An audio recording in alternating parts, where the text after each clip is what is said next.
Bonjour et bienvenue pour un nouvel épisode de La boulimie, ça suffit.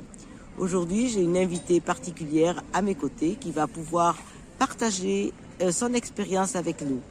Comme vous le savez, je suis spécialiste des addictions alimentaires et j'étais à l'école INFACT d'Islande qui est dirigée par Esther Elga qui habite à Reykjavik.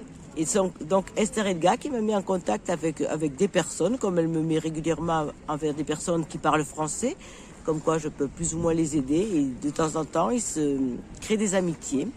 Et aujourd'hui, donc j'ai cette amie, cette personne qui est à côté de moi et qui... Je vais peut-être te donner un petit prénom. Est-ce que tu voudrais donner un prénom d'emprunt, juste pour que je puisse pas dire...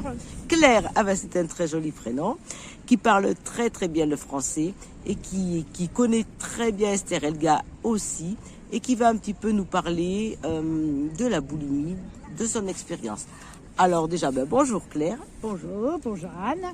Bonjour et puis merci d'avoir accepté de faire partie de cette chaîne qui va certainement éclairer beaucoup de personnes françaises qui ne connaissent pas bien comment on peut se rétablir sur d'aussi longues années de la boulimie par exemple. Est-ce que tu veux bien nous dire depuis combien de temps tu t'es rétabli de, je sais pas, de tes compulsions?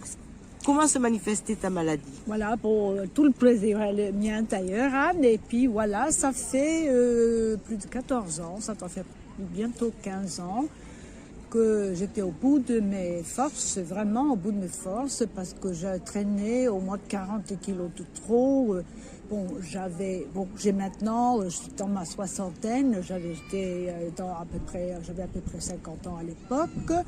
Et puis toute ma vie, j'avais traîné des kilos en trop depuis que j'avais 6 ans. Ah oui. Donc c'est à 6 ans, l'âge de 6 ans, j'ai commencé à grossir. Et puis toute mon enfance et adolescence, j'étais grosse. Par moments, j'ai pu réussir à limiter un petit peu mon poids, mais ça revenait toujours de pire en pire. Et j'ai vécu en France, et puis vous le savez, ça s'entend certainement que je ne suis pas française, mais j'ai donc les années que j'ai vécues en France, comme la France est connue pour être le pays de la bonne cuisine. C'est vrai. Alors, je me régalais. Ça, il faut dire que je faisais moi-même, commençais petit à petit à faire des petits plats qui me plaisaient. Les boulangeries françaises, c'était un point d'attraction important pour moi. Et donc, quand je suis rentrée dans mon pays natal, je pesais beaucoup trop. Alors là, j'ai commencé à faire vraiment des régimes un peu draconiens. Et je perdais pas, momentanément toujours, assez bien, mais je reprenais toujours, ça revenait toujours de pire qu'avant. Ah. Alors j'avais pensé que j'avais tout essayé, que je n'avais plus aucune chance, je m'étais presque acceptée, grosse comme j'étais. Mais vers l'âge de 50 ans, j'ai rencontré quelqu'un qui avait donc consulté une spécialiste comme Anne, qui faisait ce régime, on peut dire, ou cette alimentation bizarre qu'on pesait et mesurait. Et puis, je voyais que cette personne qui est dans ma famille mangeait bien, que c'était des restrictions vraiment pas importante et surtout on mangeait assez, parce que ça avait toujours, les régimes que j'avais fait, c'était j'avais faim et j'étais très frustrée, vraiment frustrée, et ça me rendait en mauvaise humeur. Et bien sûr, je ne pouvais pas manger ce que j'avais le plus envie de manger, surtout cette faim qui me hantait et que je voulais surtout pas avoir. Et je voyais que ce qu'elle faisait, cette personne, ça n'avait pas l'air d'être ça. Et elle rayonnait. Alors, je me suis inscrite à ces cours, à ce programme spécialiste dans mon pays. Et il fallait aller... donc, d'abord, j'ai fait un test pour voir si j'étais boulimique. J'étais pas trop surprise de connaître le résultat parce que j'étais vraiment, sur tous les points, j'étais boulimique. Ça m'a pas trop étonnée. Et donc, je voulais maigrir. Et à tout prix maigrir. Alors, j'ai commencé ce régime. J'ai annoncé ce que j'allais manger le lendemain à mon sponsor, c'était spécialiste plutôt, et le lendemain. Et donc je trouvais au départ comment c'est possible de prévoir à l'avance ce qu'on mange demain. Déjà, j'allais dans les boutiques, j'achetais ce que j'avais envie de manger à toute vitesse. Même avant de rentrer chez moi, j'avais mangé une partie de ce que je devais cuisiner, ou des petites catteries, parce que j'avais faim. Et là, je me suis engagée à faire ça pendant 3 mois, et je crois que c'est par avarice que j'ai pas voulu laisser tomber le programme. Je me suis engagée pour 3 mois, comme ça. Je me suis dit, bon, je vais le faire, et je vais un peu leur montrer que c'est pas mon truc. Je vais pas perdre, c'est pas pour moi. En ces 3 mois, ça va pas marcher. J'étais persuadée au départ. Peut-être pour les autres, mais pas pour moi. Donc, j'ai commencé à faire ça tous les soirs. J'avais donc prévu ce que j'allais manger le lendemain. J'annonçais à cette spécialiste. Puis si j'avais très très envie de quelque chose que je voyais dans la boutique qui faisait partie du cadre qui était prévu par la spécialiste. Parce que parfois, on a envie de quelque chose, une très beau poisson que je voyais chez le poissonnier ou autre. Je l'achetais et je le gardais pour le lendemain. Ah, oui. C'est-à-dire, je l'achetais et puis je l'annonçais le soir pour le lendemain. Tout comme ça, j'avais pu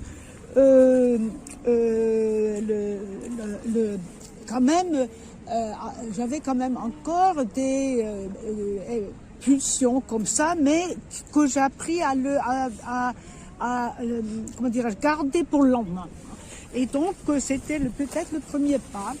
Et puis, comme c'était assez long, que je me suis engagée pour 3 mois, alors, petit à petit, peut-être au bout de 2 ou 3 semaines, j'ai pas commencé vraiment à perdre beaucoup à ce point-là, au bout de 2-3 semaines, mais petit à petit, ma pensée s'est éclairée. Elle s'est éclairée, et puis je sentais que le fait d'annoncer d'avance ce que j'allais manger, et puis en manger assez, ça me mettait en tranquillité dans ma tête. Oui. J'avais une pensée plus claire, plein de temps que je dépensais à est-ce que je vais aller voir ce qui est dans le frigo, est-ce que je vais pas, ah non, t'as assez mangé tout à l'heure, faut pas se resservir. Ah, et puis tous les soirs, on peut dire, avant que j'ai commencé ce programme, j'étais comme ça en conflit avec moi-même, des négociations qui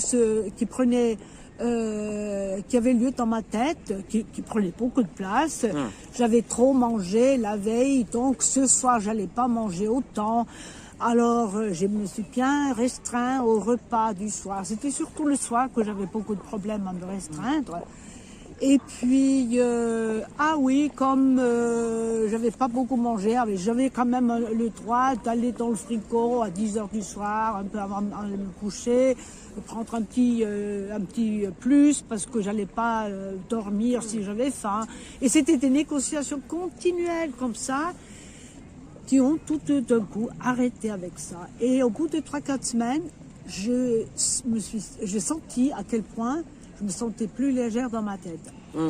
Et donc, et ça déjà, ça m'a beaucoup surpris. Et puis, au bout de quelques semaines, les kilos ont commencé à partir à une vitesse incroyable.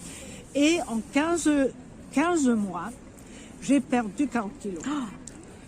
C'est quand même beaucoup plus que j'avais jamais perdu avec aucune autre méthode avant. Jamais. Bon, c'est vrai que j'élimine tout ce qui est les sucres et les féculents.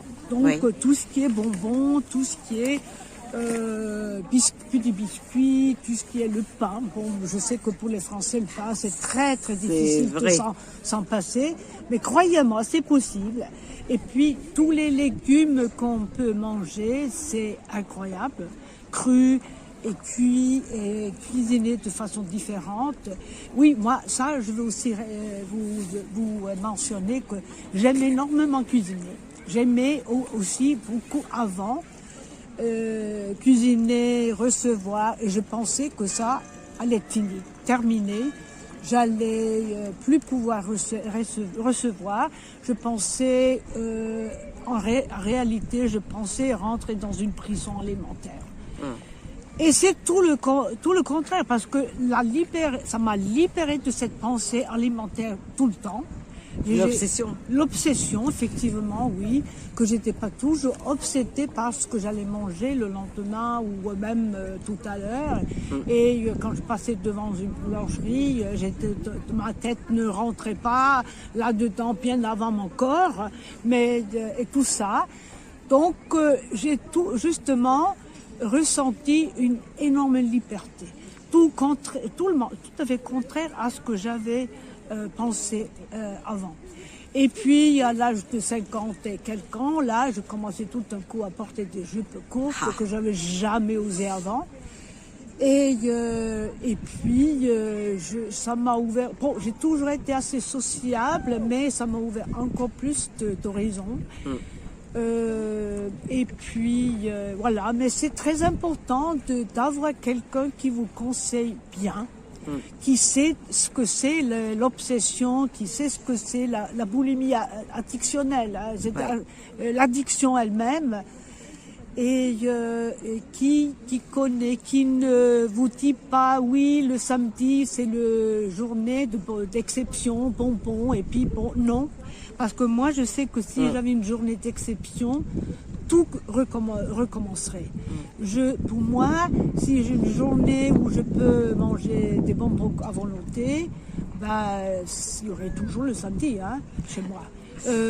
Parce que ça serait toujours l'exception. Et puis bon, parce que je sais que ça sera remis au lundi de faire des choses. Et ce lundi-là, il peut arriver, mais il dure jusqu'à midi. Donc, et après, je retombe. Donc, c'est très important, c'était vraiment important pour moi de voir à quel point j'étais vraiment addict à ça. De comprendre que si je mangeais pas ce qui m'éveillait le petit grain qui éveille vraiment l'envie irrésistible de faire ça. Mais je ne pense qu'un jour à la fois. Je suis des réunions régulièrement dans des groupes de partage. Groupes de partage dans des fraternités anonymes et je fais les 12 étapes tous les jours autant que possible. Je essaie d'intégrer dans toute ma vie et ça a aussi vraiment transformé mon comportement, pas uniquement alimentaire, mais mon comportement et mes relations vis-à-vis des autres. Oui, c'est ce qui permet les 12 étapes, parce que je pense que la plupart des Français ne connaissent pas vraiment les programmes des 12 étapes. C'est aussi pour ce que tu dis, cette transformation, autre que physique, mais aussi mentale, tout à fait, oui. psychologique et sociale, oui, tout à fait, dans tous les domaines de la vie. Oui. Et puis un fardeau qui est parti. Ce fardeau qui est... Bon, déjà le fardeau physique, ça c'est évident, de perdre 40 kilos. Ah oui. C'est quand même... bon, moi je suis petite, donc 40 kilos, je ne suis pas quelqu'un de 1m90, j'ai même pas 1m60, donc... c'était très important, mais aussi ce fardeau mental. Et je suis plus ouverte au monde, j'aime mieux la vie, oui. on peut dire, hein, oui. Et mes relations avec ma famille ont beaucoup changé. Oui. Dans tous les domaines. Hein. Et puis voilà, puis moi ça m'a donné vraiment l'occasion de te rencontrer depuis plusieurs années. On s'est rencontrés à Versailles, on s'est rencontrés à Paris, on s'est rencontrés chez moi. Oui, je t'ai rencontré chez toi, oui. dans ton pays. Et ça, c'est une grande ouverture et ça crée une amitié à laquelle tout à fait. hors de mon imagination en tout cas. Et je te remercie d'être Et là moi, encore pareil, aujourd'hui. Moi, pareil, tu as été encore soutien pour moi dans tous ces domaines-là. Et puis, j'ai eu beaucoup d'amis qui sont des amis différents que des amis de jeunesse ou que j'avais avant. Et puis, c'est vrai aussi que j'ai perdu certaines amitiés quand même. Les personnes qui étaient là uniquement parce que bon, je faisais bien manger, que des gens qui consommaient avec moi, donc des gens qui trouvent que je suis difficile. D'accord, mais j'essaye de ne pas être trop difficile quand on parle même par exemple, les gens qui veulent bien. Bon, en principe, tout le monde fait de sorte que je puisse manger ce qu'il me propose, mais j'ai toujours aussi un petit pack-up, un cas avec moi, des petits, bon, je vais mentionner la nourriture, j'ai des petites galettes que je fais moi-même par des trucs qui fait partie de cadres, des petits bouts de fromage pour les Français, je veux dire les Babybel, parce que c'est enveloppé, là, donc c'est pratique à transporter. Et puis voilà, je peux me débrouiller si jamais les personnes qui sont avec moi ne peuvent pas subvenir à mes besoins, d'accord. Et j'ai une profession quand même qui fait que je mange tout le temps au restaurant. Tout le temps. Et puis, je sais qu'il y en a autour de moi qui font le même programme que nous, qui ne veulent pas manger au restaurant parce que ça a un petit peu de complications, c'est vrai. Mais pour moi, je demande un steak au lieu de frites, des haricots verts. Voilà, par exemple. Et puis en principe, bon, j'ai jamais assez d'haricots verts, donc j'ai des petites tomates cerises dans mon sac qui complètent. Et je me débrouille. Ben voilà. Et puis en principe, c'est pas très difficile pour moi. Et puis on me dit manger steak frites tout le temps, c'est pas steak haricots, je veux dire tout le temps. Pas tout le temps parce que quand je suis chez moi, je peux varier. Quand j'ai le choix, je varie, mais bon, c'est devenu moins important. C'est aussi, je regarde quand je suis au boulot, par exemple, restaurant à cause de mon boulot, je regarde ça comme une essence combustible, donc il faut manger.